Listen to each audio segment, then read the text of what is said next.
আসসালামু আলাইকুম প্রিয় viewers, welcome back to my channel. আপনারা সবসময় আমার এই চ্যানেলে যৌন স্বাস্থ্য বিষয়ক বিভিন্ন তথ্য পেয়ে থাকেন এবং ছোট ছোট ভিডিওর মধ্যে আমি সবসময় আপনাদের অনেক গুরুত্বপূর্ণ তথ্য দেওয়ার চেষ্টা করি। তো আপনারা অনেকেই যে প্রশ্নটি করেছিলেন সেটা হচ্ছে যে গর্ভাবস্থায় সহবাস নিরাপদ নাকি ঝুঁকিপূর্ণ। এই প্রশ্নটি আমাদের দেশের ম্যাক্সিমাম নারী এবং পুরুষ উভয়ে কিন্তু আসলে করে থাকেন বা তারা জানার আগ্রহ থাকে। বিশেষ করে যখন একটা নারী বাচ্চা কনসিভ করেন, বাচ্চা কনসিভ করার পরে তার মনে প্রথম যে প্রশ্নটা আসে সেটা হচ্ছে যে আমার বাচ্চাটাকে ভালো রাখার জন্য আমি কি এই সময় আমার স্বামীর সাথে সহবাস করব কি করব না। ঠিক একই প্রশ্নটি কিন্তু হাজব্যান্ড হিসেবে যিনি আছেন তিনিও করে থাকেন। কিন্তু ম্যাক্সিমাম যে সমস্যাটা হয়ে থাকে সেটা হচ্ছে এই প্রশ্নটির উত্তর আসলে কোথায় আপনি পাবেন, কার কাছে জিজ্ঞাসা করবেন, এটাই কিন্তু আপনাদের বড় একটা সমস্যা হয়ে দাঁড়ায় সামনে। এবং অনেক ক্ষেত্রে দেখা যায় যে সকল নারীরা বাচ্চা কনসেপ্ট করার পরে চিকিৎসকের শরণাপন্ন হন বা কোনো চিকিৎসকের তত্ত্বাবধানে থাকেন, সেই জায়গাটা গিয়েও কিন্তু আপনারা আসলে এই ধরনের প্রশ্ন করতে লজ্জাবোধ করেন বা আসলে আপনারা ইতস্তত বোধ করেন যে আমি কি এই ধরনের প্রশ্ন করব কিনা বা এই ধরনের প্রশ্ন করলে চিকিৎসক বিষয়টা ভালোভাবে নেবেন কিনা, এই ধরনের দুশ্চিন্তা আপনারা করে থাকেন। তো মূলত আমাদের দেশ সহ সারা বিশ্বের যে সকল নারী এবং পুরুষ আছেন, বিশেষ করে ইউএসএ ২০১৭ সালে একটা জরিপ চালানো হয়েছিল এবং সেখানে দেখানো হয়েছিল, জরিপে যে তথ্যটা উঠে আসছে সেটা হচ্ছে গর্ভাবস্থায় শতকরা ৩০% নারীরা তারা কিন্তু শুরু থেকে শেষ পর্যন্ত ডেলিভারি হওয়ার আগ পর্যন্ত সেক্সুয়াল ইন্টারকোর্স করে থাকেন এবং তারা কিন্তু সুন্দরভাবে এটা করছেন এবং এতে কিন্তু কোনো প্রকার সমস্যা তারা অনুভব করছেন না বা করেন না। আবার আরেকটা রিপোর্টে দেখা গেছে যে শতকরা ৪০% নারী এবং পুরুষ তারা যখন স্ত্রী যখন বাচ্চা কনসিভ করছে, ডাক্তার শরণাপন্ন হচ্ছেন, তখন তারা এই ডাক্তারের কাছে জেনে নিচ্ছেন, বিষয়টা খোলাখুলি কথা বলে নিচ্ছেন, ক্লিয়ার হচ্ছেন যে আসলে আমি গর্ভাবস্থায় উপনীত হয়েছি বা আমার স্ত্রী গর্ভবতী হয়েছে, এই অবস্থায় আমাদের সেক্সুয়াল পজিশনে কোনো চেঞ্জ আনতে হবে কিনা, আমরা সেক্স করতে পারবো কিনা বা এতে কোনো সমস্যা হবে কিনা, তারা কিন্তু সুন্দরভাবে বিষয়টা ক্লিয়ার হয়ে নিচ্ছেন। আর একটা বিষয় হচ্ছে, আমরা গর্ভাবস্থায় যদি একটা মেয়ের গর্ভাবস্থাকে ৩টা পার্টে ভাগ করি, অর্থাৎ ফার্স্ট ট্রাইমাস, সেকেন্ড ট্রাইমাস, থার্ড ট্রাইমাস। ফার্স্ট ট্রাইমাসটা বলে থাকি আমরা প্রথম থেকে ৩য় মাস পর্যন্ত। এই সময়টা দেখা যায় যে শতকরা ২০% নারী এবং পুরুষ তারা সুন্দরভাবে সেক্সুয়াল ইন্টারকোর্স করে থাকেন এবং তারা কোনো প্রকার সমস্যা অনুভব করে না। কারণ এই সময়টায় স্ত্রীর দেখা যাচ্ছে পেটটা স্বাভাবিক থাকে এবং সেই আনুপাতিক হারে মনে হয় না যে সে বাচ্চা কনসিভ করেছে, যার কারণে তারা সুন্দরভাবে সেক্সুয়াল ইন্টারকোর্সটা করে থাকেন। আমরা যে সেকেন্ড ট্রাইমাস বা মধ্যবর্তী যে ৩ মাস বলে থাকি, ৪ থেকে ৭ মাস, এই সময়টা যখন আসি তখন দেখা যায় যে এই ২০% কমে এটা অর্ধেকে নেমে আসে, মানে ১০ ভাগে চলে আসে। অর্থাৎ এই সময়টাতে দেখা যায় যে একজন দম্পতি তারা সহবাসে আগে যেখানে ২০% করেছেন সেখানে ১০ ভাগে চলে আসেন। কারণ হচ্ছে এই সময় স্ত্রীর শরীরে কিছু হরমোনাল পরিবর্তন আসে এবং এর পাশাপাশি দেখা যায় যে বাচ্চা পেটে অনেকটা বড় হয়ে যায়, প্রচুর বমি বমি ভাব হয় বা বমি হওয়ার সম্ভাবনা থাকে, যার কারণে এই সময়টা তারা কিন্তু অনেকটা কমিয়ে দেন। আমরা যদি থার্ড ট্রাইমাস ধরে থাকি, যেটাকে বলা হয় সপ্তম থেকে নবম মাস, এই সময়টাতে কিন্তু এটা কমে আরো কমে আসে, অর্থাৎ এটা 5% চলে আসে। অর্থাৎ এই সময়টা কমে যাওয়ার কারণ হচ্ছে দুইটা কারণ থাকে। সেটা হচ্ছে প্রথমত স্ত্রীর কিছু প্রবলেম, যেমন স্ত্রীর শরীরে হরমোনাল ইমব্যালেন্স দেখা দেয়া এবং তার পেট অনেক বড় হয়ে যাওয়া, ও সহবাসে একটু প্রেশার নিলে তার অক্সিজেন অভাব দেখা দেওয়া বা নিঃশ্বাস ঘন হয়ে যাওয়া, এই সমস্যাগুলো যেমন স্ত্রী অনুভব করে থাকেন। অপরদিকে হাজব্যান্ড হিসেবে যিনি আছেন তিনি দেখা যাচ্ছে যে স্ত্রীর সাথে যখন সেক্সটা করতেছেন তখন স্ত্রী যে শরীরের অবয়ব, তার যে শরীরবৃত্তীয় পরিবর্তন, পেটটা অনেক বড় হয়ে যাওয়া বা তার শারীরিক যে স্তনগুলো স্বাভাবিক না থাকা, এই বিষয়গুলো দেখে সে কিন্তু আগের মতো ফিলিংসটা খুঁজে পান না, যার কারণে দেখা যায় সেও নিজের থেকে কিন্তু একটু দূরত্ব বজায় রাখার চেষ্টা করেন। আর তার থেকে একটা বিষয় হচ্ছে, এই সময় স্ত্রী ভেজাইনা দিয়েও কিন্তু যে স্র্যাপগুলো নির্গত হয়, এটা কিন্তু আর আগের মতো সেই স্বাভাবিক যে সুন্দর চটচটে স্র্যাপ থাকে না। এই সময় স্র্যাপে কিছু পরিবর্তন আসে। অনেকে দেখা যায় দুধের ছানার মতো সাদা সাদা স্র্যাপ যায়, অনেকে স্র্যাপ একটু গন্ধ হতে পারে। অর্থাৎ এই সময় সবকিছু কিন্তু একটা হরমোনাল চেঞ্জ চলে আসে এবং স্ত্রী কিন্তু অনেক ক্ষেত্রে দেখা যায় সহবাস করার যে ভালো লাগা সেটা কিন্তু সে খুঁজে পায় না, যার কারণে কিছুটা পরিবর্তন আসে।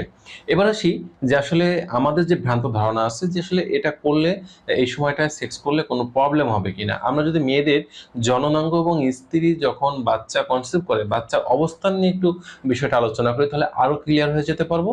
সেটা হচ্ছে যে একটা মেয়ে যখন বাচ্চা কনসিভ করে তখন তার জরায়ুতে বাচ্চাটা কনসিভ করে এবং জরায়ু অভ্যন্তরে এটা বৃদ্ধি পেতে থাকে এবং জরায়ু অভ্যন্তরে যখন এটা বড় হতে থাকে তখন কিন্তু অ্যামিনিওটিক যে ফ্লুইড আছে বা অ্যামিনিওটিক মেমব্রেন, অর্থাৎ বেলুনের মতো যে জায়গাটা, এর মধ্যে কিন্তু বাচ্চা দিনে দিনে ধীরে ধীরে বড় হতে থাকে।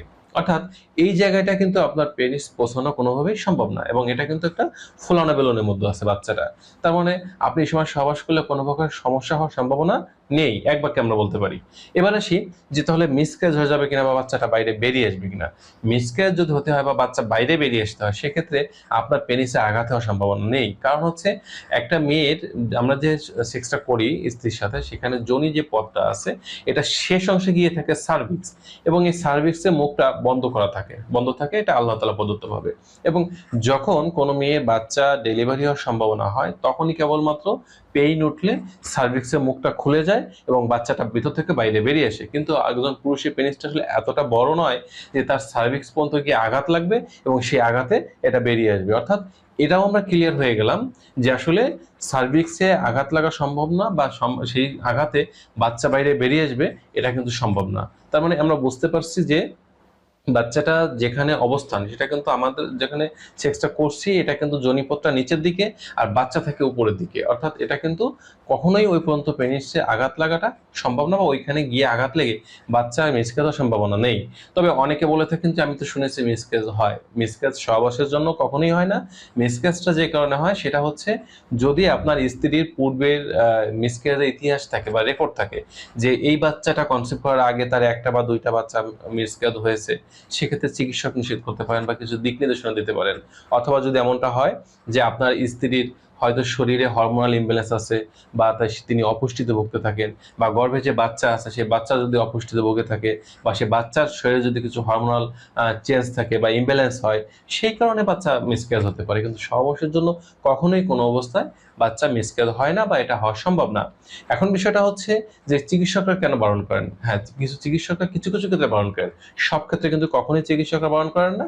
তারা বলেন যে আপনি সহবাসটা শারীরবৃত্তীয় একটি কাজ, এটা চালিয়ে যেতে পারেন, বা আমরা বলি এটা আপনি করে যেতে পারেন, আপনি এটা করে যাবেন। তবে কখন নিষেধ করা হয়? হ্যাঁ, যদি আপনার পূর্বে দুই একটা বাচ্চা মিসক্যারেজ হওয়ার রেকর্ড থাকে, তাহলে বলা হয় যে আপনার কিছুটা কম করার জন্য, বা অবস্থা যদি খুবই খারাপ থাকে আপনার স্ত্রী, সেক্ষেত্রে বলা হয় না করার জন্য। যদি কেবলমাত্র কোনো চিকিৎসক, আপনার যার তত্ত্বাবধানে আছেন, তিনি যদি নিষেধ করেন, তাহলে সেই ক্ষেত্রে আপনি আসলে এটা থেকে বিরত থাকতে পারেন। এটা ছাড়া কিন্তু বিরত থাকার কোনো কারণ নেই। তবে এখানে একটা বিষয় বলে থাকে, সেটা হচ্ছে কিছু সতর্কতা কিন্তু আপনি অবলম্বন করতে পারেন সহবাস করার সময়। অর্থাৎ স্ত্রী যখন বাচ্চা কনসিভ করবে বা গর্ভাবস্থা যাবে, তখন আপনার স্ত্রী যাতে আপনার দ্বারা কোনো সেক্সুয়াল ট্রান্সমিটেড ডিজিজ, বা আমরা সংক্ষেপে বলি এসটিডি, এই জাতীয় রোগে আক্রান্ত না হয় এবং আপনার বাচ্চাও যাতে ভালো থাকে, সেজন্য আপনারা যখন সহবাস করবেন অবশ্যই কন্ডোম ইউজ করবেন। কারণ কন্ডোম ইউজ করে যখন আপনারা সেক্সটা করবেন, তখন দেখা যাবে যে আপনার বাচ্চা, আপনার স্ত্রীর সেক্সুয়ালি যে রোগগুলো আছে এগুলো থেকে ভালো থাকতে পারবে, এবং আপনার স্ত্রী এবং আপনার বাচ্চা কোনো প্রকার আক্রান্ত বা ঝুঁকির সম্ভাবনা থাকবে না। আরেকটা বিষয় হচ্ছে যে এই সময় স্ত্রীর হরমোনাল কিছু চেঞ্জ আসার কারণে স্ত্রীর যে স্রাবটা নির্গত হয় ভ্যাজাইনা থেকে সবার সময়, এটা কিন্তু একটু গন্ধ হতে পারে বা একটু অন্যরকম দুর্গন্ধ থাকতে পারে, যার কারণে এক্ষেত্রে আপনি কিন্তু নিজেও কিন্তু সেফ থাকলেন। এজন্য কন্ডোমটা ইউজ করবেন। আর একটা বিষয় বলি, পজিশনে কিছু চেঞ্জ আনা বা ভিন্নতা আনা। অর্থাৎ আমাদের বাংলাদেশ সহ উপমহাদেশের যে সকল পুরুষ আছেন, মিশনারি পজিশনটাই আপনারা ফলো করেন এবং সবার সময় এটাই করে থাকেন। তবে এখানে যে পরিবর্তনটা আনবেন সেটা হচ্ছে যে আপনারা শরীরের যে প্রেশারটা, মানে আমাদের যে ভরটা, এটা যেন সম্পূর্ণটা আমরা স্ত্রীর তলপেটের উপর না দিই। এই ক্ষেত্রে কিছুটা পরিবর্তন আনতে হবে। অর্থাৎ স্ত্রীর সাথে আমরা সেক্স ঠিকই করব, কিন্তু আমাদের শরীরের ভরটা যেন সম্পূর্ণটা তার শরীরের উপর আমরা না দিই। আর একটা বিষয় হচ্ছে, অনেক সময় দেখা যায় আমরা কাউগাল মেথড পজিশন অ্যাপ্লাই করি এমনি সময়, বা স্ত্রীকে উপরে উঠিয়ে দিয়ে top up position, women top up position, এই ধরনের পজিশনগুলো অ্যাপ্লাই করি। এগুলো যেন আমরা না করি, তাহলে বাচ্চা ক্ষতির সম্ভাবনা থাকবে। অর্থাৎ স্ত্রী সবসময় নিচে থাকবে। আপনি চাইলে মিশনারি পজিশনে আপনার স্ত্রীর সাথে সেক্স করার পাশাপাশি আপনি পশ্চাৎ দিক থেকে বা স্ত্রীর পিছন সাইড দিয়ে আপনি সেক্স করে কিন্তু আপনার চাহিদাটা পূরণ করতে পারেন, যাতে কোনোভাবেই স্ত্রীর পেটের উপর কোনো চাপ না পড়ে। আর তাছাড়া আমি আবারও একটা বিষয় ক্লিয়ার করতেছি, একমাত্র চিকিৎসক যদি আপনাদের বারণ না করেন, অর্থাৎ যে চিকিৎসকের তত্ত্বাবধানে আপনার স্ত্রী আছেন, তাহলে আপনারা সেক্স করতে পারবেন। তাছাড়া সারা বিশ্বের যে সকল নারী এবং পুরুষ আছেন, তারা স্ত্রী যখন বাচ্চা কনসিভ করে, তার 50%, অর্থাৎ শতকরা 50% নারীরা বাচ্চা কনসেপ্টের শুরু থেকে শেষ পর্যন্ত কিন্তু তারা সেক্সুয়ালি ইন্টারকোর্সটা সুন্দরভাবে করে যান। এতে কোনো প্রকার সমস্যা তারা অনুভব করেন না। তো বন্ধুরা, এই ছিল আজকের বিষয়। তো আশা করি গর্ভাবস্থায় সবার নিরাপদ না ঝুঁকিপূর্ণ এটা আপনারা বুঝতে পারলেন। এবং আপনাদের যৌন স্বাস্থ্য বিষয়ে কোনো তথ্য বা পরামর্শ পাওয়ার জন্য আপনারা আমার চ্যানেলে কমেন্ট বক্সে কমেন্ট করতে পারেন। আমি চেষ্টা করবো আপনাদের প্রত্যেকটা কমেন্টস নিয়ে আপনাদের সমাধান দেওয়ার জন্য বা আপনাদের এই ধরনের যে প্রশ্নগুলো আছে এগুলো আপনাদের জানানোর জন্য। সকলে ভালো থাকবেন, সুস্থ থাকবেন। সকলে সুস্থ সুন্দর জীবন কামনা করছি। আজ এ পর্যন্তই। আল্লাহ হাফেজ।